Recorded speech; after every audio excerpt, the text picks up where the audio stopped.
Hi everyone. In this video, we will look into the normative system in jurisprudence and administrative administration of justice. So, what exactly is normative system?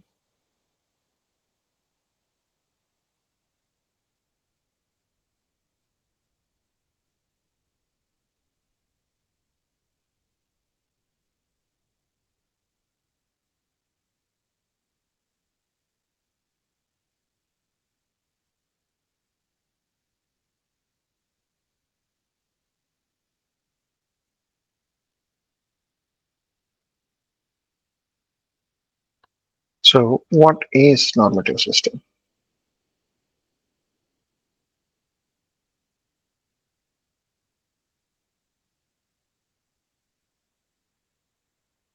So, normative system is normal, standard, or correct way of doing something.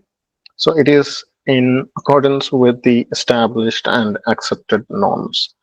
So, law prescribes certain standards within which the people expected to follow strictly. So, these standards are expressed in the form of rules, regulations, and norms, thus, prescribes a course of conduct. It prescribes punishment as the consequence of non-compliance. Ross pointed out that a norm has two aspects, namely a directive to do or not to do something, and the correspondence of the directive to some social facts. So one without the other cannot be a norm. Ross defined a norm as a directive which corresponds in a particular way to certain social facts. Norm provides that a person should not steal which belongs to another. So it corresponds to the fact that the people usually do not steal. Persons must feel that the directive is binding. So, binding is the feeling of obligation experienced internally that the norm is valid. If a norm is binding in the latter sense, so it cannot be discovered solely by external observation of behavior. So, the definition of norm is consistent with both law and morals. So, according to Kelsen, so knowledge of law means knowledge of odds or norms in hypothetical form. So, science of law consists of the examination of the nature and organization of normative propositions as they are found. It includes all norms created in the process of applying some general norm to a specific action. So, according to Kelsen, a dynamic system is one in which fresh norms are constantly being created on the authority of an original or basic norm. A static system is one, which is at rest that the basic norm determines the content of those derived from it, in addition to imparting validity of them.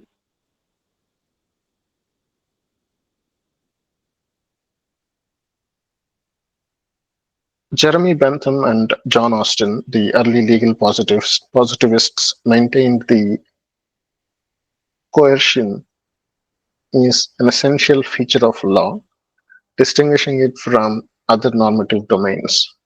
So, legal positivists in the 20th century have tended to deny this, claiming that coercion is neither essential to law nor actually pivotal to the fulfillment of its functioning in society. So, the debate about law's coercion aspect is one good example of the debates in jurisprudence that focus on what might be an essential or a necessary feature of law, regardless of its particular manifestations in this or the legal system.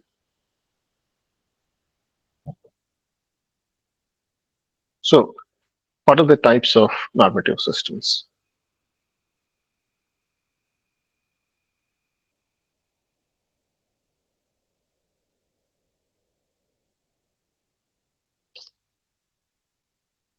From the viewpoint of their form rather than their contents, normative system may be autonomous or heteronomous, absolute or hypothetical, abstract or concrete, and original or secondary. So let's look into legal system as a normative order.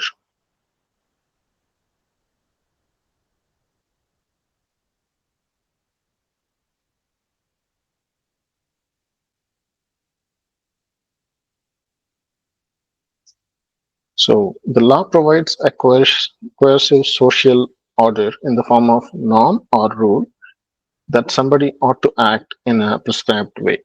So Kelsen says that legal norms always belong to the realm of the ought. The structure of the legal norm clearly shows its difference from the moral norms. A moral norm might say that you shall not steal, but because the moral order is not a coercive order, it does not attach a punitive consequence to the act of stealing. So, by contrast, the legal norm says that if a person steals, he ought to be punished by the competent organ or agent of the state. The illegal act, whether crime or tort, is called by Kelsen the delicit or delict. So the illegal act, whether crime or tort, is called by Kelsen the delict. The consequence threatened by the norm in its second half is called the sanction. So let's look into Kelsen's account of normativity of law.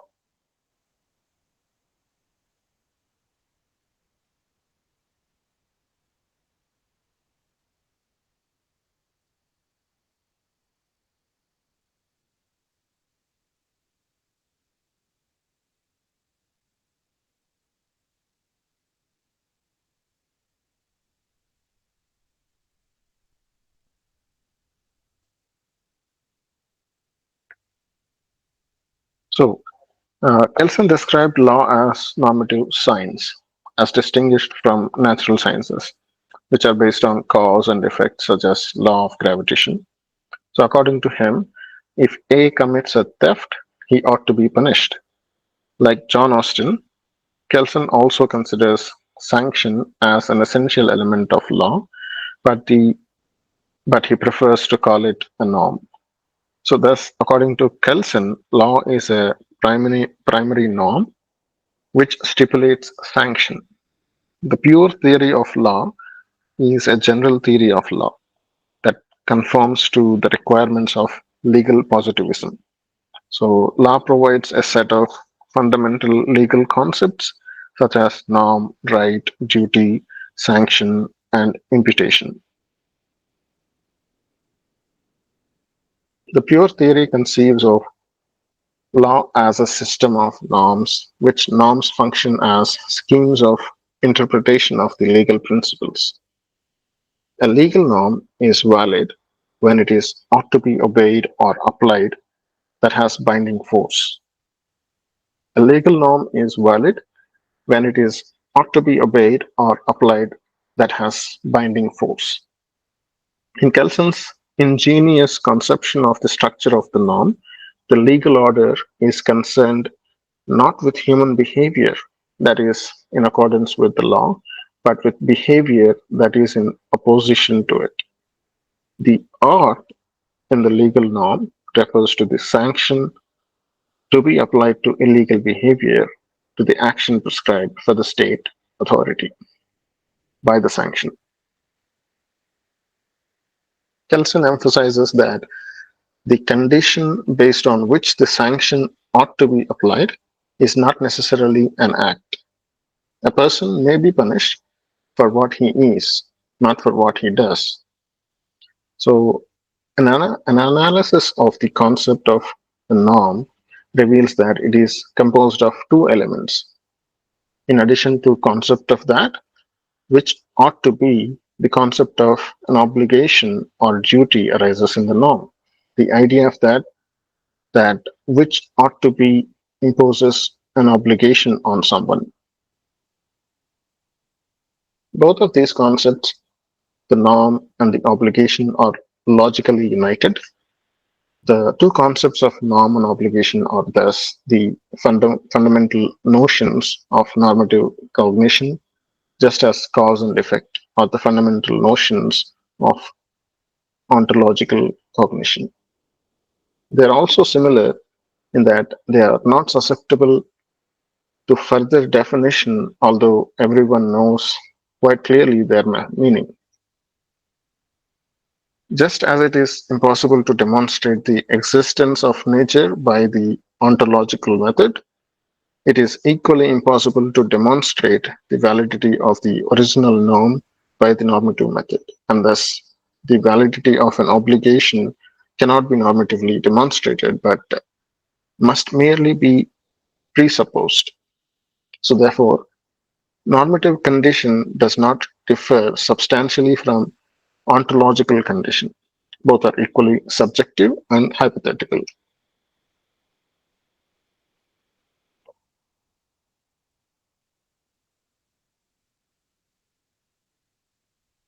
So, these are the points to remember when we are dealing with normative systems.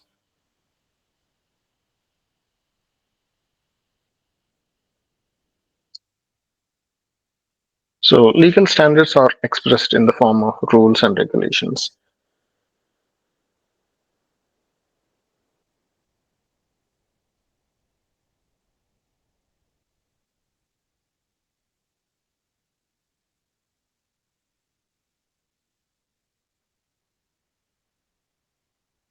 And the next thing is norm is considered with both law and morals.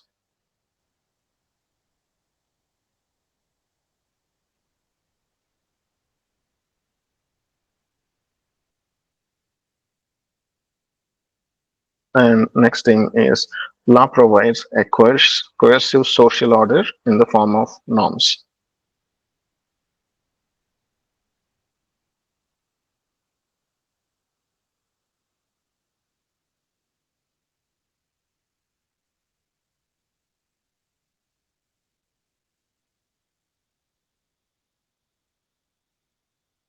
And legal norms are always belong to the realm of the art.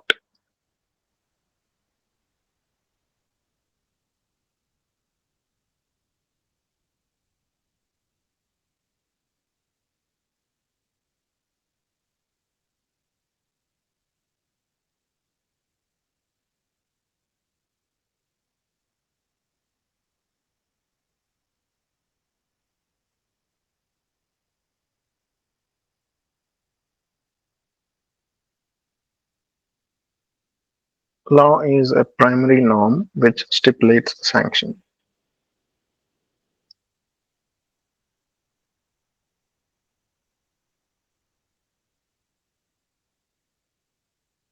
And finally, norms function as schemes of interpretation of the legal principles.